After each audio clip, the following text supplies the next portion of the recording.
Meu nome é Walter Bruno Santos, professor de matemática. Hoje falaremos sobre números racionais, aula para o 7º ano.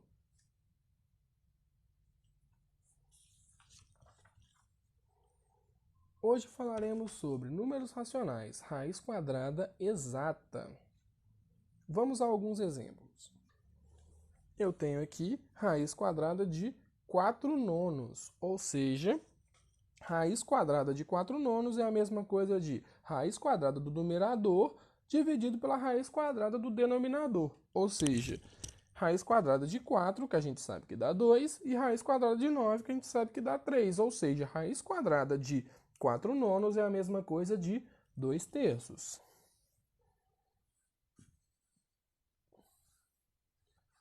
Um outro exemplo para a gente, raiz quadrada de 0,25, ou seja, raiz quadrada de 25 centésimos.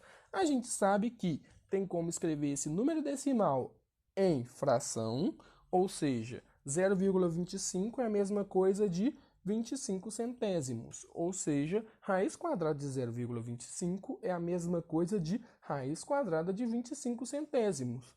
E raiz quadrada de 25 centésimos é a raiz quadrada do numerador dividido pela raiz quadrada do denominador. Raiz quadrada de 25 vai dar 5. Raiz quadrada de 100 vai dar 10. Ou seja, 5 décimos. Mas 5 décimos tem como simplificar por 5.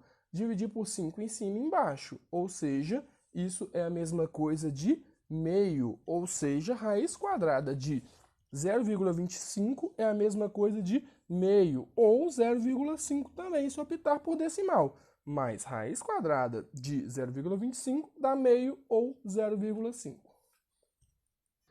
Mais um exemplo, raiz quadrada de 0,81, ou seja, raiz quadrada de 81 centésimos. Transforma em fração, isso vai dar 81 dividido por 100, ou seja, 81 centésimos. Raiz quadrada do numerador dividido por raiz quadrada do denominador. Raiz quadrada de 81 vai dar 9, raiz quadrada de 100 vai dar 10, ou seja, 0,81, a raiz quadrada dele é igual a 9 décimos.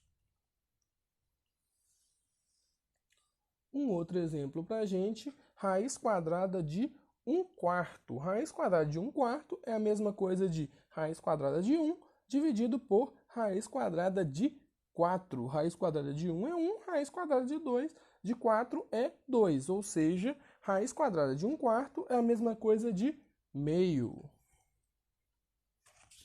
Um último exemplo para a gente terminar, 25/16, a raiz quadrada dele, ou seja, raiz quadrada de 25/16, raiz quadrada do numerador, dividido por raiz quadrada do denominador. Raiz quadrada de 25 é 5, raiz quadrada de 16 é 4, ou seja, raiz quadrada de 25/16 é 5/4. Chegamos ao final de mais uma aula. Eu sou o professor Walter Bruno Santos. Hoje falamos sobre números racionais, raiz quadradas exatas, aula para o 7º ano. Agradeço a presença de todos e bons estudos.